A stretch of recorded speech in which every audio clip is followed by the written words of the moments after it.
With the Affinity 3.1 update, I've added a tone curve option to the Develop Studio where you initially process RAW files. Here are some quick examples of how to use it. I've opened up a RAW file of a photo I took a few years ago, and the dynamic range of the scene is quite difficult to work with. To start with, I might push the exposure up by about 3 stops. But then I need to tackle the highlights. And these areas are all too dark. Rather than experimenting manually with various tonal options here, I can instead change the tone curve method from standard to compressed, and I instantly get this very pleasing tonally compressed rendering of the image.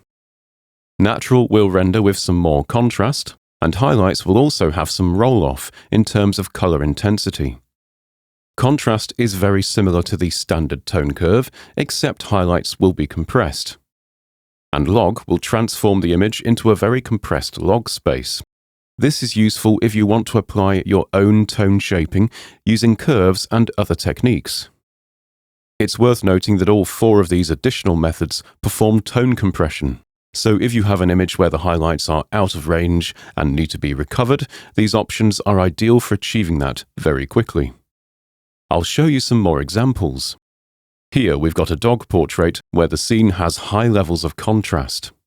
In particular, notice the bright highlights around the top of the head here, and the deeper shadow areas around the face and neck. Let's try the compressed tone curve first. This is ideal if we want to start with a very flat image and apply further tone shaping. Or I could try natural, which gives me a gentler compression and less saturated colors.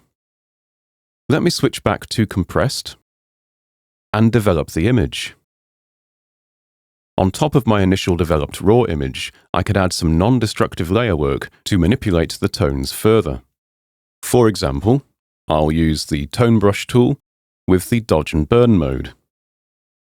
Holding Command on Mac, Control on Windows to burn the background detail and make the dog more prominent.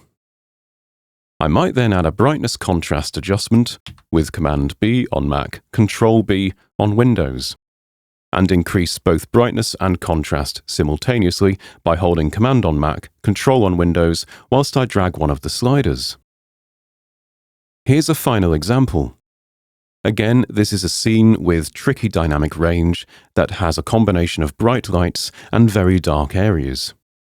Rather than applying a tone curve to this image, I can actually disable the option entirely, and we end up with a tonally flatter result. There is no highlight compression when we choose not to apply a tone curve, so I'll tackle that manually by reducing the highlights slider down here. We can increase perceptual contrast slightly by introducing some clarity. Then I'll click Develop. I can then add a curves adjustment with Command M on Mac, Control M on Windows, and shape it so that the midtones receive a healthy boost with a slight compression of the highlights. And there we go. That was a quick look at the new tone curve feature in Affinity. I hope you find it useful for various photographic workflows, and thank you for watching.